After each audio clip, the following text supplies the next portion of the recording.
Perhaps I want to make all those lines a bit thicker, a tiny bit thicker. I feel like they're too thin. Yeah, that feels stronger. So let's make all of them 2 points instead. The mouth is a detail, so I'm just gonna leave it a bit thinner. I don't mind it. Trousers. Let's use black for the trousers.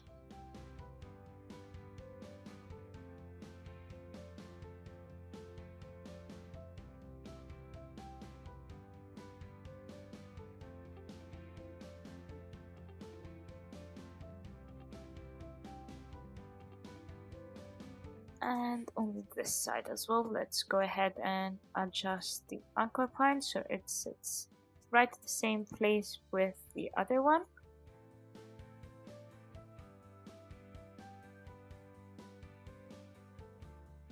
Great. I'm gonna make these details here just white strokes.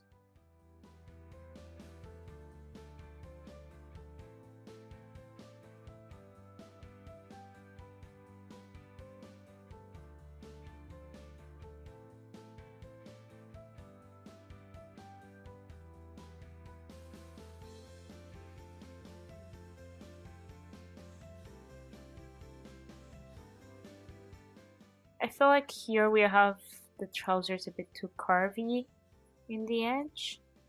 So let's go ahead and adjust them. So I'm gonna grab the shoe and align it, send it back. Same applies with the shoe here. Let's go ahead and group each of the hands so we can easily grab them. And color the shoes, so we are stuck with this green color, so let's move ahead with the green one as well here.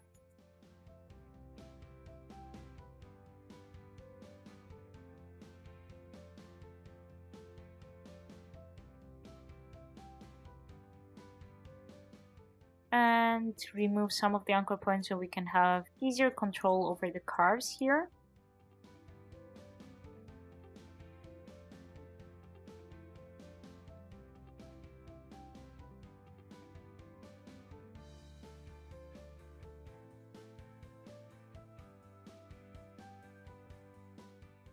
It's a little cartoon, so we don't have to be anything like realistic or anything like that. I'm gonna add actually an extra layer here on the shoe that is like the bottom of it. So I'm gonna create an additional shape parallel to the edge and color it slightly darker green.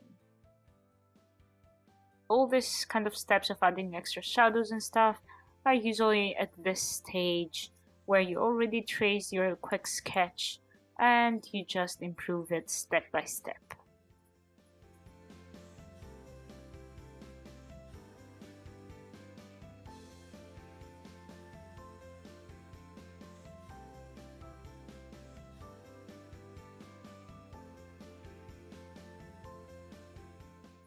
I'm gonna lock this part of the shoe so I can grab those 2 points and joining them in order to make them a bit more curvy.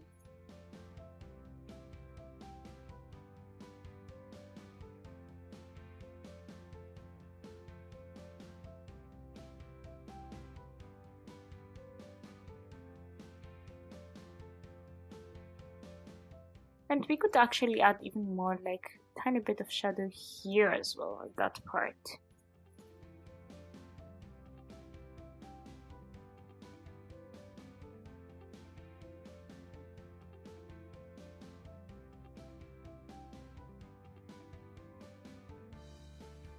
So I'm gonna grab the shoe, release the trousers from the selection, same here in order to group each of the shoes separately so I can move them or adjust them if I need to later on.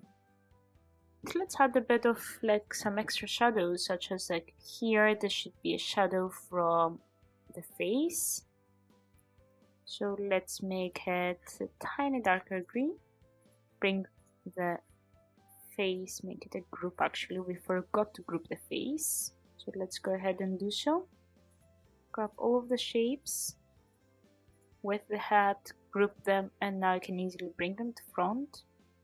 Mistakenly I took also this part to my selection, so I'm gonna go within the group, cut it by going to edit, cut, or using the shortcut of Command X, getting out of the group, paste it in place, edit, paste in place, And then select the character, bring it to front, and perhaps we need also the ribbon along with the character. And here we go, we have a bit of a shadow created by the pig's face.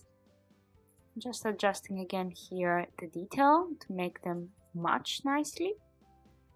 We are almost there. Adding perhaps a bit of a shadow here on the sleeve would be good, since it's behind.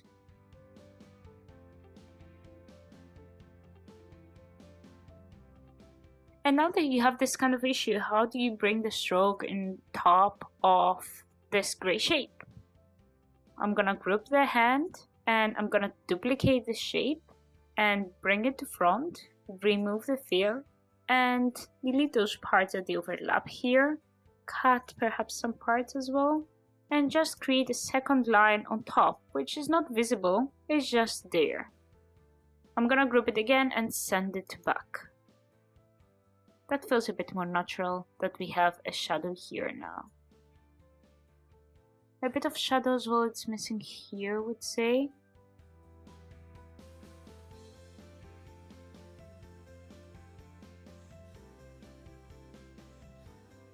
I'm gonna duplicate this line again, bring it to the front, and remove from the line the fill, cut it using the scissors tool, delete that part, and you have your shadow at the right place. So it's just a matter of playing and figuring out which shape has to be at the front and which one at the back. So last thing is to actually create a background. We didn't do so yet. I always love to see my characters as well on a background, so it helps it usually like pop even more.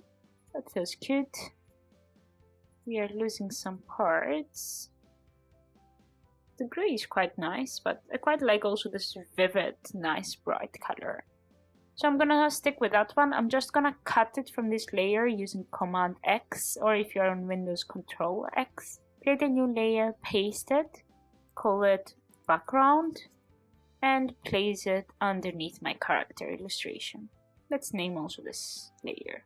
It's important to name your layers so you can easily figure out which one is which, especially if you open your file like after a while and you don't clearly remember what's going on. I'm gonna go object and check if there is anything locked, which is not in this case. Grab all of the parts and group them. So I can quickly align them to my canvas, save my file again just to make sure, and let's work a bit to add a texture perhaps. So I'm gonna copy the character and create a new layer, call it texture, lock the character layer, paste it in place by edit paste in place. Since we have some outlines, we firstly need to expand them. So I'm gonna go object, expand appearance, and then object, expand in order to make all of the strokes fields. I'm gonna use my Pathfinder in order to merge them and create a solid color. As we showed earlier in the lesson, we can use a gradient in order to apply different levels of textures to different places of our character. I'm gonna go to effects and then texture, grain, which is one of my favorite textures.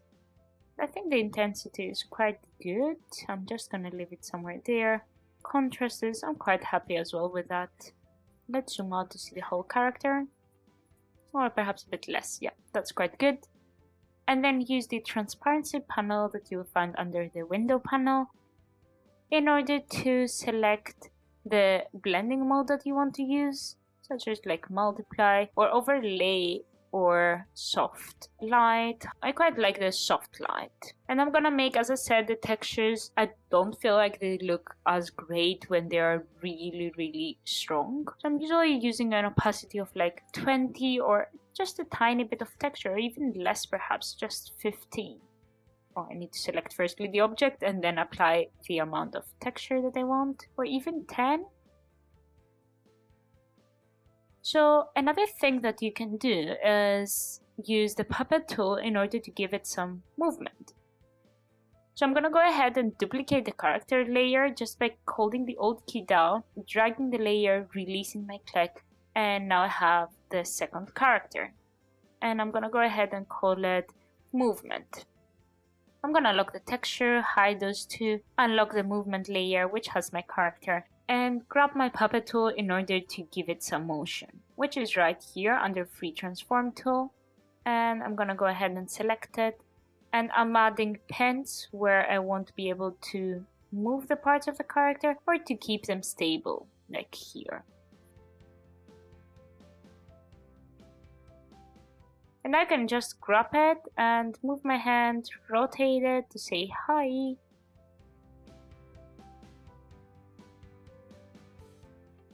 And that can be really handy, especially if you have to create a character that is going to be used at different applications, such as like social media posts, packaging design, and it needs quite a lot of different movements. Then you can just grab this tool and start playing around and creating all the movements that the character has to represent.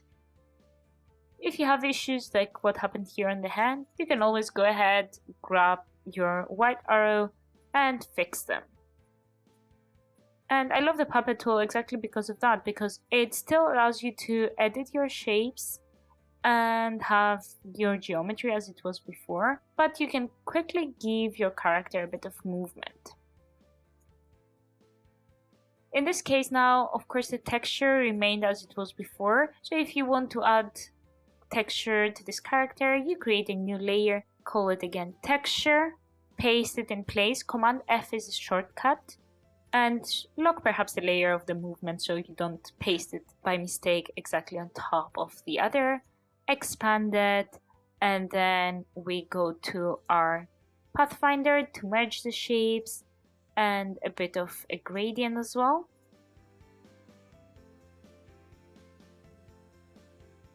I think it's great as it was before, so I'm just gonna leave it. And our last step, which is to go to our transparency panel. We select soft light as before, and we are gonna put 15%.